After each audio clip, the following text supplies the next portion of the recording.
Yokohama, Japan, December 1946. The winter wind cut through the ruined streets like a blade, carrying with it the smell of ash and salt water from the bay. Sergeant Frank Sullivan stood on the wooden porch of his temporary quarters, a Lucky Strike cigarette between his calloused fingers, watching the snow begin to fall over what remained of the city. Each snowflake seemed to hesitate before settling on the rubble, as if even nature was uncertain about touching this wounded place. He had seen 23 winters in his life, growing up on a farm outside Cleveland, Ohio, but none like this. The war was over, officially ended more than a year ago, but its shadow stretched across every burned building, every hollow face that passed by on the street below, every child with empty eyes begging for chocolate or cigarettes to trade for rice. Frank had arrived in Japan in September, 3 months earlier, as part of the occupation force. His unit had been reassigned from the Philippines, where he had spent the final brutal months of the Pacific Campaign.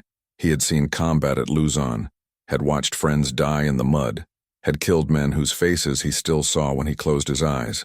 The army had promised him he was coming to Japan to help rebuild, to establish order, to transform a defeated enemy into a democratic ally. But the reality was more complicated than the recruitment posters suggested. The Japanese cities were graveyards of concrete and steel.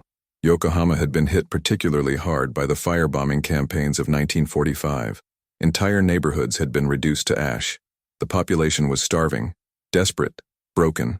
Frank's quarters were in a requisitioned building near the port, one of the few structures still standing with most of its walls intact.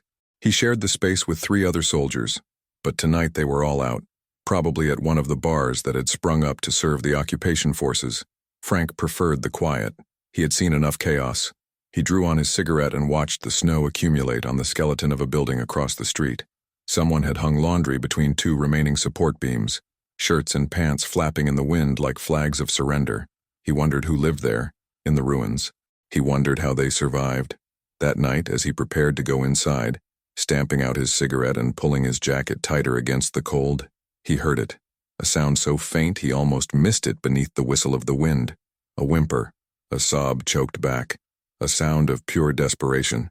He turned and saw her, crouched beside the corner post of his porch, partially hidden in the shadows, shivering violently. A young Japanese woman, maybe 19 or 20, her clothes threadbare and inadequate for the weather, her face gaunt with hunger, her lips cracked and blue. Her hair was matted, her hands raw and red. She looked like she had been walking for days. Her eyes met his for only a second before she looked away, terrified, expecting violence or rejection or both. Frank's first instinct was to call the MPs. Military police regulations were strict about fraternization, about locals near military housing without authorization. There had been incidents, problems with black market trading, accusations of theft, complicated situations involving relationships between soldiers and Japanese women. The brass had made it clear that unauthorized contact was to be reported immediately, but something stopped him. Maybe it was the way her hands trembled, not just from cold, but from weakness. Maybe it was the desperate emptiness in her eyes, the look of someone who had already given up. Maybe it was just that he was tired of following orders that felt wrong, tired of a world where compassion was a regulation violation. He crouched down slowly, keeping his distance so as not to frighten her further, and spoke in the broken Japanese he had been learning from a phrase book. His accent was terrible, his grammar worse, but he managed to ask her name. She hesitated, her body tensing as if preparing to run, then whispered it so quietly he almost did not hear. Haruko Yamamoto. Frank asked if she was hurt. She shook her head. He asked if she was hungry. She nodded, a single tear sliding down her cheek. He asked where her family was. At this she closed her eyes and said nothing. The silence told him everything he needed to know. Frank stood up slowly and went inside. He returned a moment later with a wool blanket from his footlocker, a canteen of water and half a ration bar, chocolate and compressed biscuit. He handed them to her carefully, as one might approach a wounded animal. Haruko stared at the items as if they were incomprehensible, as if kindness was a language she no longer understood. Then she took them with shaking hands, bowed deeply from her crouched position, and whispered thank you in Japanese over and over, her voice breaking. Frank told her in his clumsy Japanese that she could sleep on the porch tonight. It was not much. The porch was cold, drafty, barely shelter at all, just wooden boards and a roof that leaked in 2 places. But it was better than the street, It was better than freezing to death in an alley. Haruko looked up at him with an expression that Frank would remember for the rest of his life. It was not just gratitude, it was disbelief, as if she had forgotten that human beings were capable of helping each other without expecting something in return. She bowed again, deeper this time, and Frank felt uncomfortable with the gesture. He nodded awkwardly, told her to stay warm, and went inside. He locked the door behind him not because he did not trust her but because regulations required it. He lay in his bunk in the dark, listening to the wind, knowing she was just outside, wrapped in his blanket. He did not sleep well that night. He kept thinking about her out there in the cold. He kept wondering what her story was. He kept seeing her eyes, empty and full of pain. The next morning, Frank woke before dawn, as he always did.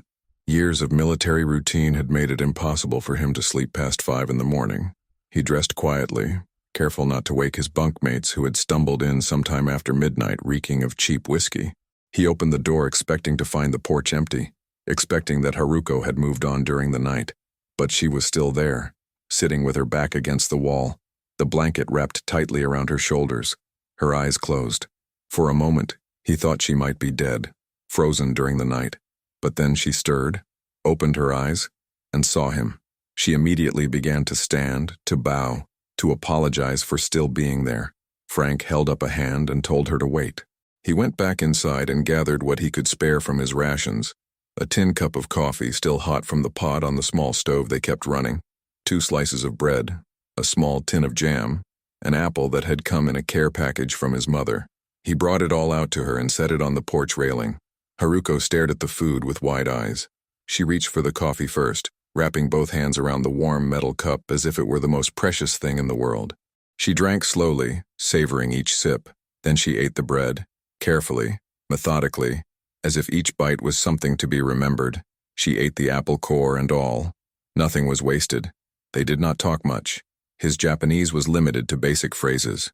Her English was almost non-existent, but there was an understanding between them, a quiet recognition of shared humanity in a world that had tried very hard to strip it away. When she finished eating, she folded the blanket neatly and tried to return it to him.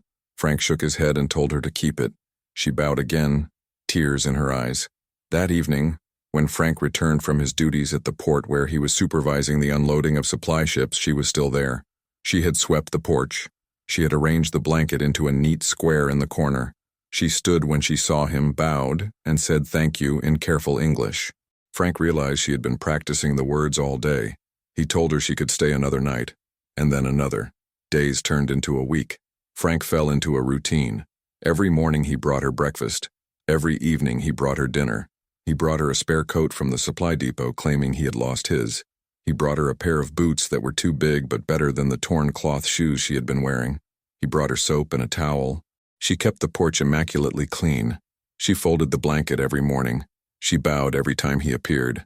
Slowly, carefully, she began to speak more.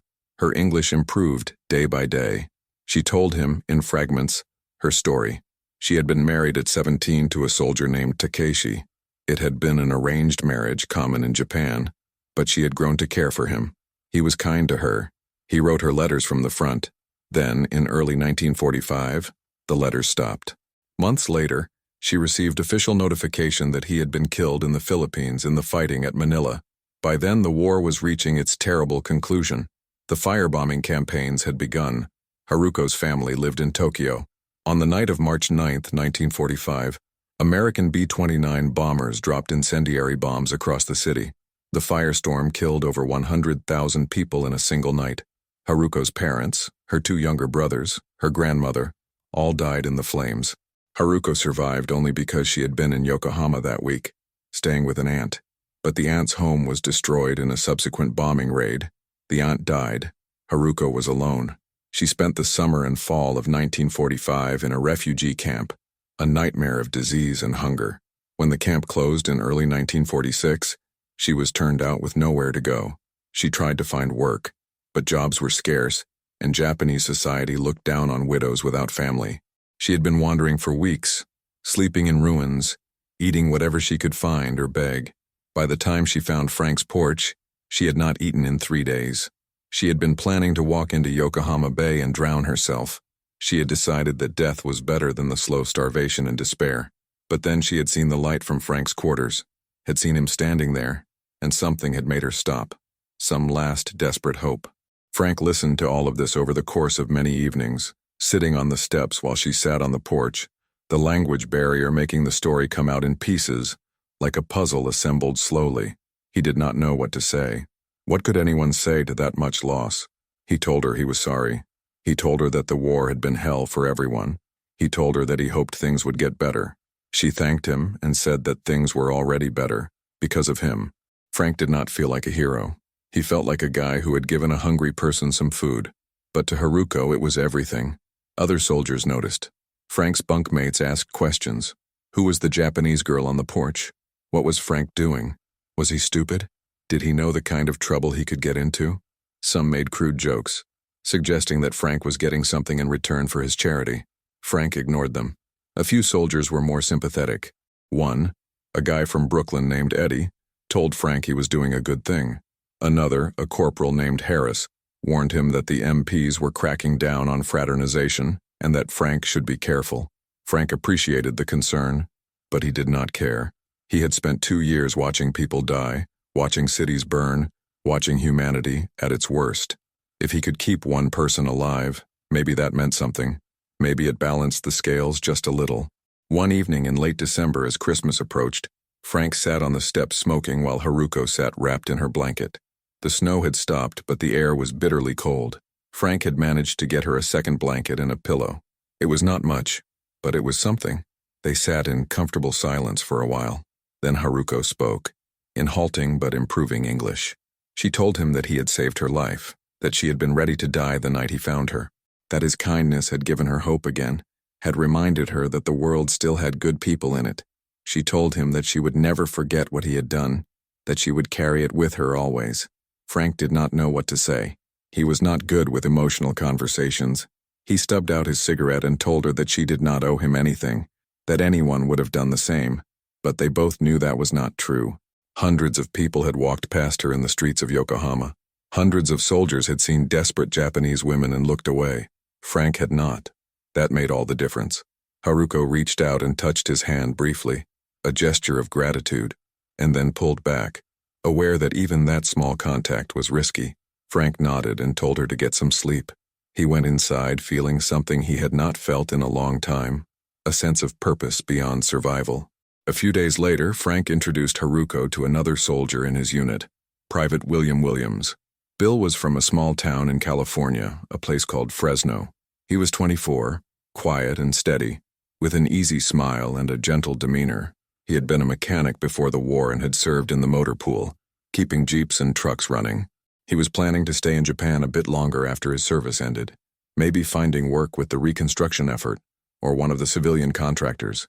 Frank had mentioned Haruko to Bill in passing, and Bill had expressed interest in meeting her, not in a predatory way but out of genuine curiosity and compassion. Frank brought Bill to the porch one evening and introduced them. Haruko was shy at first, bowing formally, speaking very little. Bill was respectful, keeping his distance, speaking slowly and clearly. He had brought a small gift, a tin of cookies from a care package. Haruko accepted it with wide eyes and a deep bow. Bill asked her, through Frank's translation, about her life, her family, her interests. She told him she had loved to read before the war, that she had dreamed of becoming a teacher. Bill told her that his mother had been a teacher. He told her that education was important, that Japan would need good teachers to rebuild. Haruko smiled, just a little, for the first time since Frank had met her. Over the next few weeks, Bill started visiting the porch more often. He brought Haruko books, English primers, and children's stories to help her learn the language. He brought her pencils and paper. He taught her American songs, silly things like, "You Are My Sunshine," and "Don't Fence Me In." He made her laugh, something Frank had never managed to do. Frank watched it happen and felt something bittersweet growing in his chest. He was happy for her. She deserved happiness. She deserved a future. She deserved someone who could give her more than a cold porch and military rations. But there was a small, selfish part of him that felt the loss. Not because he loved her romantically, he did not, but because she had been his responsibility, his small act of defiance against the cruelty of the world, and now she was becoming someone else's. By February 1947, Bill and Haruko were inseparable. Bill had told Frank in confidence that he was falling in love with her, that he wanted to marry her to take her back to America. Frank asked if Bill was sure, reminded him that it would not be easy, that there would be prejudice, legal hurdles, cultural challenges. Bill said he knew all that. He said Haruko was worth it. Frank believed him. Bill began the process of applying for permission to marry under the War Brides Act. The original act, passed in 1945, had excluded Japanese women due to existing immigration restrictions against Asians. But in 1947, amendments were being made, exceptions granted. The paperwork was a nightmare, requiring letters of recommendation, background checks, proof of relationship, medical examinations. Frank helped where he could. He vouched for Bill's character in official letters. He helped translate documents. He navigated the bureaucracy, calling in favors, pushing papers through the system. In March 1947, approval came through. Bill and Haruko were granted permission to marry.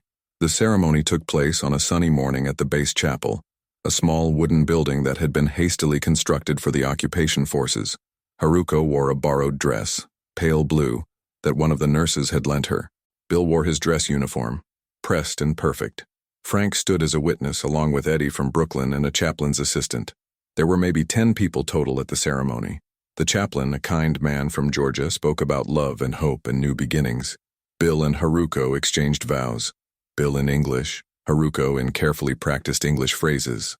When the chaplain pronounced them married, Bill kissed Haruko gently, and she smiled. A real, genuine smile of joy. After the ceremony, there was a small reception in the mess hall. Someone had managed to get a cake. There was coffee and sandwiches. A few soldiers played cards in the corner. It was not fancy, but it was happy. Frank stood to the side, watching Bill and Haruko together, seeing the way they looked at each other. He felt proud. He felt sad. He felt a strange mix of emotions he could not quite name. After a while, Haruko found him alone near the door. She took his hands in hers, a bold gesture for someone so reserved, and looked him directly in the eyes. She told him, in careful, deliberate English, that she would never forget what he had done, that he had given her a second life, that everything good that was happening to her now was because of him, that she would carry his kindness with her always, no matter where she went. Frank felt his throat tighten. He told her to be happy, to take care of Bill, to build a good life in America. She promised she would. She told him that if she ever had children, she would tell them about the American soldier who had saved her life. Frank smiled and told her that was not necessary. She squeezed his hands and said it was. A month later, in April 1947, Bill and Haruko shipped out. Haruko was one of thousands of Japanese war brides making the journey across the Pacific, leaving behind a shattered homeland for an uncertain future, in a country that did not always welcome them. Frank went to the port to see them off. The transport ship was massive, crowded with soldiers heading home, and a small group of war brides clutching their few possessions. Frank shook Bill's hand and wished him luck. He hugged Haruko briefly, awkwardly, and told her to write if she could. She promised she would. Frank watched the ship pull away from the dock, watched it move slowly out into the bay, watched it disappear over the horizon. He stood there long after it was gone, feeling the chapter close. He returned to his duties. The occupation continued. The work of rebuilding Japan went on. Frank finished his service in late 1948 and shipped back to the States. He returned to Ohio, to a world that had moved on without him. Cleveland was booming. The factories were running full tilt. There were jobs, opportunities, a sense of optimism about the future. Frank found work at a steel mill. The work was hard, hot, dangerous, but it paid well. He rented a small apartment. He tried to readjust to civilian life. It was not easy. He had nightmares. He drank too much. He avoided crowds. But slowly, gradually, he found his footing. In 1949, he met a woman named Betty at a church social. She was a secretary at a law firm, smart and kind, with a quick laugh and a no-nonsense attitude. They started dating. She did not press him about the war. She seemed to understand that some things were better left unspoken. They married in the spring of 1950, a simple ceremony at the same church where they had met. They bought a small house in the suburbs. They had 3 children, 2 boys and a girl, born in 1951, 1953, and 1956. Frank built a quiet, steady life. He worked at the mill for 30 years. He coached Little League. He mowed the lawn on Saturdays. He grilled burgers on the 4th of July. He was a good husband, a good father, a good neighbor. He did not talk much about the war. When he did, at veterans' gatherings or when his sons asked questions, he spoke in generalities. He talked about the boredom, the heat, the bad food. He did not talk about the combat. He did not talk about the friends he had lost. And he never mentioned Haruko. It was not that he had forgotten her. He thought about her sometimes late at night when he could not sleep, lying in bed next to Betty. He wondered if she had made it to America. He wondered if she and Bill were happy. He wondered if she remembered him. He told himself it did not matter. He had done what he could. That was enough. The years passed. The 1950s became the 1960s. The Korean War came and went. Frank's children grew up. His eldest son went to college, became an engineer. His younger son joined the Navy. His daughter became a nurse. The 1960s became the 1970s. Vietnam happened. Frank watched the news with a sick feeling in his stomach, seeing young men sent to another Asian country, another complicated war. He was glad his sons were too old for the draft. The 1970s became the 1980s. Frank retired from the mill in 1980 with a decent pension. He and Betty moved to a smaller house on the edge of town, a quiet street with big trees and friendly neighbors. They traveled a little, visited their children and grandchildren, settled into the rhythms of retirement. The war became a distant memory, something that belonged to a younger man, a different world. Frank's hair turned white. His hands developed arthritis. He moved slower, forgot things more often. He was 70 years old, then 71, then 72. He thought about Japan sometimes late at night when insomnia kept him awake. He wondered if Yokohama had been rebuilt. He wondered what had become of all those people he had seen, the hollow-eyed children, the desperate women, the broken men. He wondered if Haruko was still alive. He told himself it did not matter. It was ancient history, but part of him still cared. Then, in the spring of 1986, on an ordinary Tuesday in April, a letter arrived. Frank was in the living room reading the newspaper when Betty brought in the mail. Most of it was junk, catalogs, and bills, but there was one envelope that stood out. It was thin, the handwriting careful and precise, almost calligraphic. The return address was in California, Fresno, California. Frank did not recognize the name on the return address. Dorothy Williams. He opened it at the kitchen table while Betty made coffee. Inside was a letter written in English, the handwriting the same careful script as the envelope. It was dated April 10, 1986. It began simply, "Dear Frank Sullivan, my name is Haruko Williams. You may not remember me, but I have never forgotten you." Frank's hands started to shake. The newspaper slid off his lap onto the floor. Betty asked if he was all right. He did not answer. He read on, his heart pounding. Haruko explained that she had been living in California for nearly 40 years, that she and Bill had built a good life together in Fresno. Bill had found work as a mechanic at a car dealership. Haruko had worked in a flower shop, arranging bouquets, teaching ikebana classes. They had bought a small house, they had made friends. It had not always been easy. There had been prejudice, especially in the early years. People stared. Some people refused to serve her in stores. Children called her names. But Bill had always stood by her. He had loved her fiercely, defended her, built a life with her. They had a daughter, Haruko wrote. Dorothy, born in 1948, just a year after they arrived in America. Dorothy had grown up American, speaking English without an accent, going to public school, becoming a teacher like Haruko had once dreamed of being. Dorothy had married, had children of her own. Bill had worked hard, saved money, provided well. They had been happy. They had been blessed. Bill had passed away 2 years ago in 1984 from a heart attack. It had been sudden, painless. He had died in his sleep. Haruko had been devastated, but she had Dorothy. She had grandchildren. She had a community. She had survived. And now, Haruko wrote, she needed to tell Frank the truth, something she had kept secret for 40 years, something that only Bill had known. Frank's hands were shaking so badly now that he could barely hold the paper. He set it down on the table and pressed his palms flat to steady himself. Betty sat down next to him, concern etched on her face. Frank picked up the letter again and read the next paragraph slowly, forcing himself to focus on each word. Haruko wrote that when Frank found her that night in December 1946, she had not been alone. She had been 3 months pregnant. Frank stopped breathing. The words blurred. He read the sentence again. 3 months pregnant. Haruko explained that her husband, Takeshi, had been killed in the Philippines in early 1945, but before he left for the front, they had been together. She had discovered the pregnancy in the summer of 1946, alone and terrified in the refugee camp. By the time she met Frank in December, she was showing slightly, though malnutrition had kept her thin. She had been starving, sick, and desperate. Japanese society was harsh on unmarried mothers, on widows with illegitimate children. She had no family, no support, no resources. She had planned to end her life that night, to walk into the bay because she could not bear to bring a child into a world where she had nothing to offer, where they would both starve or worse. But Frank's kindness had changed everything. He had given her food, shelter, hope. He had kept her alive through the worst of winter. He had introduced her to Bill. And Bill, Haruko wrote, had been extraordinary.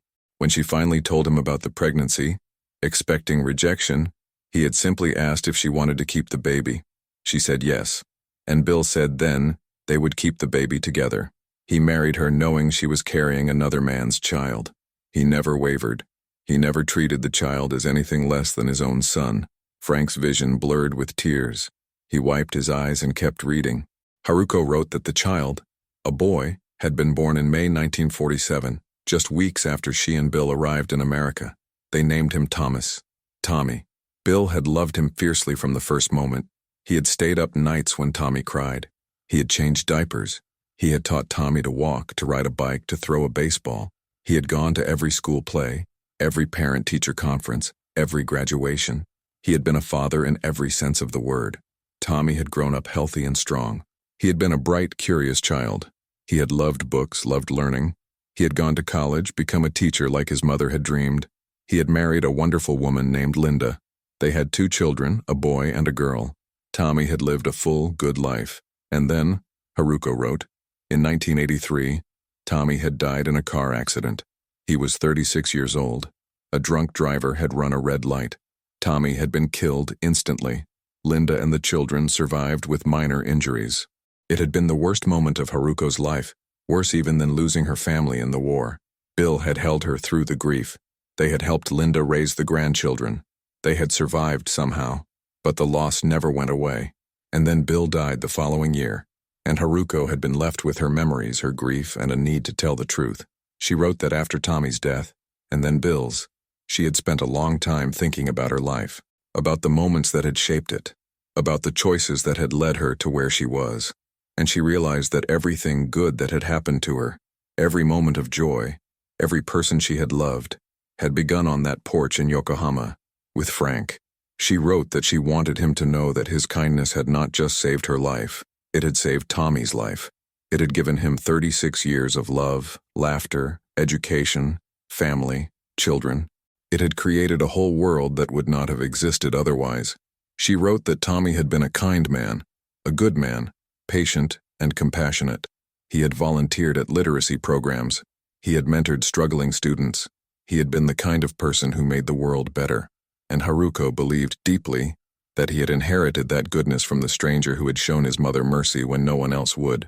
She wrote that Frank's small act of kindness, giving a blanket and a porch to a desperate woman, had rippled forward through time, creating life, creating love, creating goodness that spread far beyond what Frank could have imagined. The letter ended with a simple statement. "Thank you, Frank Sullivan. Thank you for letting me sleep on your porch in the winter of 1946. Thank you for seeing me as a human being when the world had decided I was not. Thank you for giving my son a chance to live. Thank you for being the kind of man who chooses compassion over indifference. I will carry your kindness with me until my last breath, and I wanted you to know that it mattered. It mattered more than you will ever know. Yours always, Haruko Williams." There was a postscript. My daughter Dorothy helped me write this letter. She wanted me to tell you that her brother Tommy spoke often of the importance of kindness, of helping others. He never knew the full story of his birth, but he lived the values that saved him. Thank you for that gift. Frank set the letter down. His hands were shaking so hard the paper rattled. His vision was blurred with tears. His chest felt tight, like he could not breathe. Betty read the letter over his shoulder, her own tears falling onto the table. She wrapped her arms around him and held him while he cried. He had not cried since the war. had not allowed himself to feel the full weight of everything he had seen and done. But now, 40 years later, sitting in his kitchen in Ohio, it all came pouring out. The fear, the grief, the guilt, the weight of all the death he had witnessed, all the people he could not save, and underneath it all, a strange, overwhelming gratitude, because in the midst of all that darkness, he had done one small, good thing, and it had mattered. It had saved a life. It had created a family. It had rippled forward in ways he never could have imagined. Frank wrote back that same day. His handwriting was shaky, his words inadequate, but he tried. He told Haruko that he remembered her, that he had thought about her over the years, had wondered if she was well, had hoped she had found happiness. He told her he was sorry about Tommy, about Bill.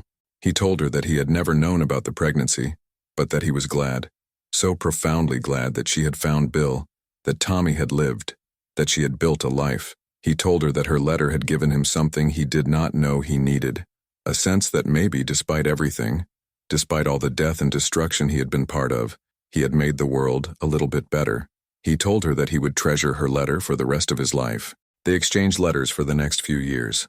Haruko sent photos, pictures of Tommy as a child, as a young man at his wedding, pictures of Dorothy and her family, pictures of Haruko and Bill together, smiling in front of their house in Fresno.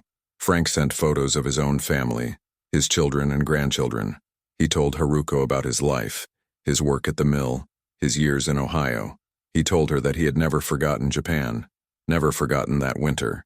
Dorothy wrote to Frank as well, thanking him for saving her mother, telling him that the family considered him a hero. Frank wrote back saying he was not a hero, just a man who had done what anyone should do. Frank and Betty talked about visiting California, about meeting Haruko in person. But Haruko's health was failing.